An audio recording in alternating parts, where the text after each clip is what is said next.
The throuple wasn't on this episode. Thank God for small favors.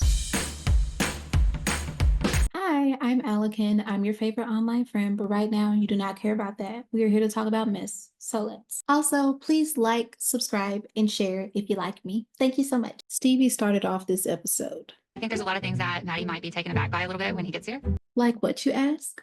She doesn't like wearing pants in the house because she likes to be comfy. Normal. I'm not wearing pants. She says she's OCD because she likes things to be put back where they came from. Normal. I have night terrors, frequently need naps, and I fall asleep while I'm eating. Not normal. Girl, are you okay? She has warned him of her other quirks, though, so he knows what he's getting into. Stevie says she feels a lot of pressure to make this work, and yeah, girl, because he can't go back to his country. Maddie and I have only spent 1 week together physically, so there's still a lot to learn about each other. Anyway, he makes it. Yay! I always try to introduce myself as Persian because it sounds like more friendly than Iranian. That makes me really sad. I can't put into words exactly why, but it does. It makes me really sad. Maddie shares that his parents are not feeling good about him leaving, and I can absolutely see why. Look at your potential father-in-law. You're his property. No, it's not like that. It is like It's not like Maddie is experiencing a lot of emotions. He's excited for the life that he's going to have in the US, but he's literally left everything and everyone he knows behind, knowing that he most likely will never be able to go back and visit them. There's like a high risk that I cannot ever go back. And with that looming over their heads, the 90-day countdown begins. In the car, Stevie is clearly super anxious, and I just feel like that's not the best way to be for his first hour in the US. This is the very first time that I'm seeing Stevie freaking out so bad. Buckle up, bucko. Coming from a neurotic girly, she seems neurotic as hell. Good luck. The bridge that Stevie was driving over and freaking out about, it is the Huey P. Long Bridge. I hate that bridge. As a Louisiana native, that bridge, okay? It doesn't look it, like if you look at pictures, I'll insert a few, but that bridge is over 4 miles long and there are no exits. It's you, that bridge, and the Mississippi River. And you better make sure that your gas is not low, you have no car trouble, and you don't have to pee, nor are you sick. Because baby, there's nowhere for you to go except on the side or in the water for 4.5 miles. That bridge, I hate that bridge. All my homies hate that bridge. Anyway, they check into their hotel and get into their bed with their outside and airplane clothes on. If I were on the show and I'm getting off a plane, I don't care what production says. I'm not sitting on my motherfucking bed with them plain clothes on. There's no way. Even if I go for a walk, whenever I get in my house, I strip out of my outside clothes. What do you think I do with the ones I wear on the plane? I'm out of those immediately. And you expect me to sleep in this bed after you sat on it in your airplane clothes? No telling when the last time that plane has been cleaned properly? Sorry. First time that I'm seeing a flag of the US, it was always on fire or people would walk on it. Y'all don't want to know my thoughts on that right now in 2025, so I'm just going to move on. Maddie speaks more on how hard it was to leave his family and how the size of his decision hit him once he got to the airport. And I just feel bad for the guy. Like, I really do. He really obviously misses his family already, but he knows he'll be in danger if he goes back to Iran. Speaking of being in danger if he returns, If one day I want to go back to my country and they won't let me exit the country anymore, will you let me do that? why risk it? Like, there are so many cases of people coming back and it not turning out well for them.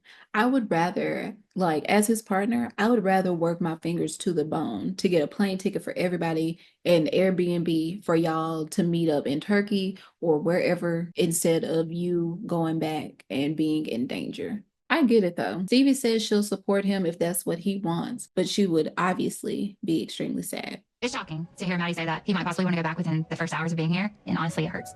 I don't know what to say. Luckily, that's the end of their segment, so I don't have to think of anything else to say.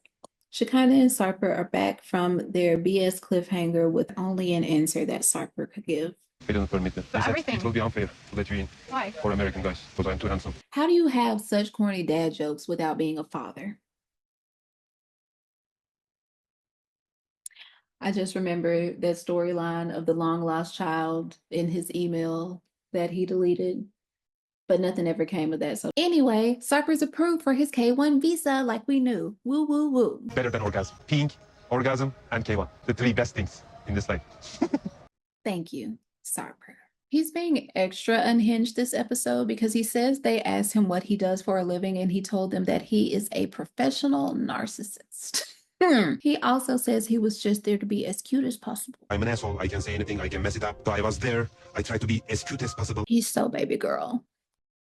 They discuss the fact that they now have to tell Sarper's parents about the K1 visa. Sarper talks more on how in Turkey, children are expected to take care of their parents. Parents rely on their children for their care whenever they get older. His parents are older and he's their only child, but Shekinah reassures him that they'll come back to visit his parents very often and that they can come visit them in LA too. But it won't be as easy as I thought, apparently. I didn't even say that I have an interview. It won't be so easy to tell them. Next day, oh my God. Next day, Sarper and Shekinah are on their way to tell his family that he's moving, and Sarper is super anxious about telling them. He says his parents are over 70 and they have health issues, so him not being able to visit for a while concerns him. By the way, I love how Sarper's family greeted Shekinah. It seems like they genuinely love her and love her for him. I like that. I love that. I sounded like Lisa Barlow, and I hate that. Shekinah says it's uncomfortable because they have no idea, and they're basically about to be blindsided. Sarper says he didn't tell his family about the interview because he didn't know when or even if he would get his visa, but he's got it now. But I'm wondering exactly how they'll be blindsided because they knew he applied. They just didn't know about the interview. Sarper's mom asks when he's leaving, and he says soon. He explains that they have 90 days to decide if they're going to get married and he stay in America, or if they don't get married and he returns to Turkey. He says maybe he won't even be able to adapt to America. He might not even like it there. So he tells his family to, for now, think of it as him being on vacation for 3 months. And Shekinah's just sitting there feeling guilty because he's leaving for her. He tells his family he's not planning on renting out his apartment or selling his car. He's just putting things on pause for now. This part really hurt my feelings. Sarper's daddy was like, well, okay, well, how are we going to be able to attend the wedding? And Sarper's like, you're not going to be able to because they wouldn't be able to get visas in time. And his mom and his dad, like, they looked so hurt. I'm sure they can come back to Turkey and have another wedding, but that's their only kid. And I know they want to be there. Sarper's mom looked shocked. He looked ashamed. Sarper's mom expresses that they love Shekinah, but they are going to be sad for Sarper to leave. And that's their segment. I have no idea why, but I was excited for this couple. I knew nothing about them, but Gregory just seemed nice, like from the beginning of his scenes. Let's see how that holds up. I'm Gregory, I'm 35 years old, and I'm from Long Island, New York. I just love a man from New York. Greg says he comes from a very Italian-American background, and then I started to get flashbacks of Joey until I realized Greg is from Long Island and Joey is from Jersey. What's the difference between a New York Italian and a New I'm York gonna tell you, it's very simple. They ain't got techno in their blood. These guys smoke. I was getting sad thinking we were going to get the traditional Italian food text. You know, whenever Joey came on, they showed all the food, and like whenever you see anything regarding Italians and they have food, they're going to show all that food. But not to worry, Greg has us covered. Greg tells us that he used to be 480 pounds and he couldn't even tie his shoes at one point. Between 2017 and 2019, Greg lost 200 pounds, and that made him want to redefine himself and figure out who he was. We see him going around making bread deliveries in a wide open container, no parchment paper or anything around the bread. It is so random, but you got to get those introductory clips one way or another, I guess. Like, remember Tyree and his ukulele? Amazing times. This is a certified hood classic. Chilling in the park, yeah. He says a bakery is something he would love to put all his energy into, but his work ethic can be a little lax. Called ADHD or just called being lazy, I don't know, but there's a lot of times where I'll start a project and I don't necessarily finish it. I hate this because so many people view ADHD as laziness when it's simply not that. But I also don't feel like discussing my disabilities today, so we move on. Greg says as far as the bakery goes, he's just going to have to push through because his life is about to change in a major way. Those big, beautiful eyes, I can't stop staring into them. I really can. And she's got a nice big booty. So the way they met, Greg was on a plane and fell asleep on some man's shoulder. I know it was an accident, but I would have had a whole ass panic attack because I do not react well to a stranger touching me. One day, whenever I have a Q&A, somebody remind me to tell y'all about me having a panic attack on my first day at work. Fun times. Anyway, Greg fell asleep on the stranger's shoulder. The stranger, I keep calling him a stranger because we don't know this man's name. The stranger is from Uganda. Greg talked to the stranger for 6.5 hours straight and finds out that, I'm going to stop saying stranger, I'm going to say seatmate, and finds out that his seatmate owns a safari company. Seatmate invites Greg to Uganda. Greg goes to Uganda, checks into the guest house, and within the first hour and a half of him being in Uganda, he meets Joan. But he says they didn't really talk. A year and a half later, he was still thinking about Joan and how he let her get away, and I don't understand why whenever he says they didn't really talk like that, but it doesn't matter. Joan sent him a friend request, and they take it from there. Still to this day, I'm not sure how she found me on social media. All of a sudden, boom, it was just like, bing, got this friend request, and I could not believe it. Greg went back to Uganda and proposed to Joan on her birthday. Greg says he thinks Joan will be able to adapt to Long Island just fine. Average starter home in Long Island is probably anywhere from $400,000 to $500,000. Woo! Ain't nothing wrong with paying rent, baby. Or moving, because hell no. Also, the part where he says he's nowhere near being able to put down the deposit on a home that costs that much. I'm nowhere near that position to put down a deposit on a family home for sure. Nowhere near. Hell, if you can afford that deposit, send me some money. I've been unemployed since September. Thank you. I was wondering why he looked and sounded so ashamed when he was talking about not being able to put down a deposit on a home. And it turns out that he lives with his mom. I don't think that's something that you should be ashamed of. But I do think if you are engaged, you and your partner should have your own space. Joan kind of is a little skeptical about it. She wants a place that we can have privacy. Yeah, see, that's what I said. Think of Colt and Larissa, and who's the IT gamer boy that had the permanent like headphone in his head?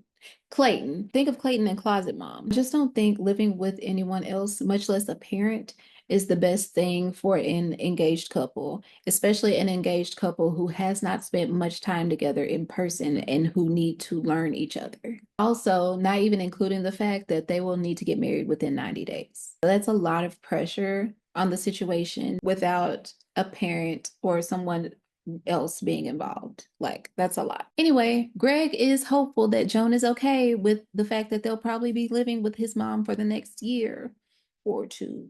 I'm doing my laundry. I go in his room and scoop everything up that's dirty. I have to clean the bathroom upstairs, straighten out his room without the garbage. And see, that's exactly why it's a no, Gregory. And women, stop coddling your son. That hashtag boy mom is proven day after day, time after time. Greg sits down to eat with his mom, and I appreciate how she's actually giving Joan a chance to prove herself without immediately thinking that there's some like nefarious or cannot speak, without thinking there's some nefarious or ulterior motives that she has. It'll be nice. It'll be exciting. You know, I'd like to observe how she treats you too, you know, as a person and how she talks to you. In her talking head, she does say that Greg can be naive when it comes to relationships, and she has the usual concerns that he'll be taken advantage of because he's too generous, caring, and trusting. She tells Greg that it's always been just him upstairs in his room, and now it'll be him and a girl, and sometimes that may make her uncomfortable.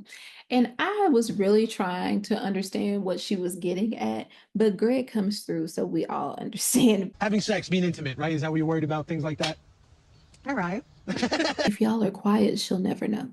I don't want to hear what goes on, you know, sexually. If you're quiet, do your own laundry, she'll never know. She then asked if they would consider separate rooms until they get married, and I want her to be so serious. Girl, she says that's the respectful way, and that's the way she was raised. But I'm quite sure if that's the way you were raised, you were also raised so that two people who are unmarried should not be living in the same place together, or else they'll be shacking up. Right? Exactly. Which room is she going to live in? Listen, we have a futon on one end of the wall. Greg, get your mama because I'm about to cuss her out for Joan. I'm going to extend grace here. I'm watching her. Just know. Greg says that they aren't paying rent, so whenever his mom says something like this, he has to give it consideration. I call bullshit here. I'll tell you why. It's not that he should disrespect her home or anything like that. I totally understand. Where was all this whenever we had an agreement that she would be coming to live with us? You set those expectations then. Don't try to switch shit up now that she's on her way Like, no, that's not what that's not what we agreed to. That's not what we're doing. Thank you. If Mom and Joan don't get along, we'll definitely have to just double down and find a place. But it would pretty much drain the bank account almost immediately. So he could get a place, but he's saving up money right now. I have a question, and nobody jumped down my throat whenever I asked this. I'm being very sincere when I ask. Why would you go to another country and propose to this woman and try to have a wife when you know you cannot afford one? You know you're going to be the only person who can work for quite a while. You know you have to be financially responsible for this person for years, a decade, if I recall correctly. Why wouldn't you ensure you're set up so that transition can be as smooth as possible for your new wife or partner? A new place so that you can start with a blank slate, or at least your own place, and you not struggling financially. Those are not big asks. Next time we see Greg, he's at his friend Laura's being a plumber. Greg doesn't have a typical 9 to 5. He does plumbing services for friends, family, and friends of friends. So what y'all are telling me is Greg does not have a job or steady income. That's what y'all are telling me, right? Because that's what I'm hearing. Okay. Oh my God. Even more questionable about why you would propose and try to sponsor someone on a K-1 visa. Greg is telling Laura that he doesn't want to screw this up because Joan has made a huge sacrifice for him. She actually is the director of a nonprofit organization. She's kind of take a step back coming here in a way. I feel like I'm not going to like this for Joan at all. I hope I'm wrong. Life is pretty much better in Uganda, if you ask her. Even if you ask me, I think she's in for a rude awakening coming here. I don't like the look of it. I'm so glad the Lord checked him on always saying, we'll cross that bridge when we get there, because no, what are you saying? You should already have plans in place, and you should already have been working on your bakery, not waiting until she's finally about to come. And not always, I'll get there when I get there. You need to grow up a little bit. Oh, I like Laura. She said, you need to grow up, bitch, grow up. Greg says in his talking head that he never really took life seriously, or the fact that he didn't have a career. He guesses he's just been stuck in that young mentality for his entire life, but being in this relationship is putting things in perspective for him. To give him credit, he does say he should have taken things more seriously, but that's where he's at right now, and that's reality. I get it. I'm 34. I don't have a career. I don't have an actual career because traditional jobs do not work for me in the long run. And whenever I do have a traditional job, I get burnt out. Jesus help. I get burnt out to the point of depression and anxiety so bad that I am not able to function, and usually will be laid up in my bed with all the blinds closed in the dark all day long. So I get it. My psychiatrist told me outright that my job did not fit my personality. My job was the same type of job I had been doing since 2009 when I graduated high school. So yeah, I don't have a career. And that's actually why I finally started making YouTube videos after wanting to since 2013. So yeah, I do extend empathy to him. However, I'm also not going out to Uganda and proposing to someone and bringing them over on a K-1 visa either. I just think there are things that you should figure out prior to getting down on one knee. And those things, at the very least, are your job, your finances, and your home. He does seem like a nice guy, but I don't feel like he's ready to be a husband at all. After 2 long years, Mina and Maria are finally coming to the USA. Hooray. But clearly something is amiss because Mark says they got some news the other day that's making them hard to be excited about it. And there's a good chance they'll need to start the K-1 visa process all over again. Mina told me months ago to start baby-proofing the house, which, stupidly, of course, I just started this morning. Honestly, this would piss me off so badly. You had months to prepare for the arrival of our child. Why are you waiting until the morning of to do this? You could have gotten somebody to do this from TaskRabbit or something if you didn't feel like doing it all this time. Like, don't piss me off. We meet Mina and Maria. I'm Mina. I'm 24 old. 23. Mina says she's met several men who could have given her everything she wanted and would treat her like a princess, but they couldn't give her a family like Mark could, and that is why she fell for him. As for the reason they can't be excited as they would have been, Mina's 9-year-old son, Clayton's passport didn't come back in time, so he has to stay with a sister of Mina's until he gets his passport. If Clayton's passport doesn't come in soon, there's a good chance that Mina will take Maria, go back to Paris, and be with Clayton. And I can't say I blame her. Then, if they do that, they'll have to start the process all over again. Mina didn't have a choice outside of staying with Clayton because her visa was about to expire. Basically, she was trying to hold on until the last minute so that he could travel with them, but his passport just didn't come in time. And they don't know when his passport is going to be processed. I think I lose one more part to my life because I'm not complete now. People were comparing her to another mother that had children and left them in another country and moved to the US and got married and just hasn't brought those children along. But I don't think they're the same. I truly believe if Clayton isn't able to come over here, Mina's going to pack her and leave. Mark, Mina, and Maria, all M's. I'm just now noticing this. Mark, Mina, and Maria reunite. Hooray. They're finally together in America after 5 long years, 2 of them being engaged with a baby. Mina says now she just needs a massage, champagne, sleep, and maybe a new baby. Mark wants to fly them home in style because that'll be a memory that Mina never forgets. And they hop into the plane, fly off into the sunset, and their 90-day countdown begins. Did y'all peep Mark's little black wife effect accent? All right, we home, baby.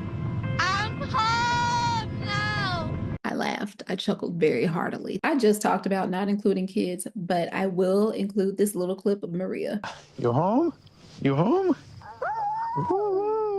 Mina and Mark keep doing this little pilot flight attendant like role play in their talking head, and I wish they would stop. Like, I don't want to be privy to y'all's activities, but I will say it does seem like they have actual chemistry and not like she's faking it. So that's good, at least. Mark takes Mina on a tour of the house, and Mina says the house is so big that it feels lonely, and she's probably going to have to learn to crochet while Mark's away working. During the tour, they get to Maria's room, formerly Jordan's room, and it still has Jordan's name on the wall. Okay. Then they go to Mark's son's room, or his former room, and it has a picture of Mark, his ex-wife, and the kids there. I don't think that's a big deal. However, Mark, I don't understand why you would leave up pictures of your ex-wife like out in the main area. I too would feel strange if my man brought me into this home that he had with another woman that he was married to for 19 years. Like, the ghost of her is still all around because her pictures are everywhere and you haven't done any redecorating or anything. Je check à droite et je vois encore quelqu'un qui me dit tu es chez moi, son ex-femme encore. Mina wants to make changes to the house. Again, understandable. Ghost of the ex-wife is still there. And a lot of women would want you to move all together. So I feel like you're getting off on the cheap end. Mina is concerned because Mark has told her that there's not really many younger people in the area, nor are there really many kids in the area. They have a small child. So she wants to move within 6 months. Pas être dans une maison où je suis pas heureuse, je vais pas pouvoir évoluer. She says she will try to give Mark 6 months, but if she could, she would leave tomorrow. And she would do so with no regrets or hesitation. You're the boss for your work. I'm the boss in the house. Good luck. Jessica and Juan, not much happened. I would argue nothing happened. They have no privacy at the hotel where they went to spend the night after they picked Juan up from the airport. They go home and Juan tours his new home and finds out that they don't have any privacy from the children there either. That's literally it. And I'm not going to try to force more content out of that segment because nothing happened. I'm glad to be back. I miss you guys, for seriously. Yeah, I don't know how to end this. I'm tired and I have editing to do. So, yeah. Bye.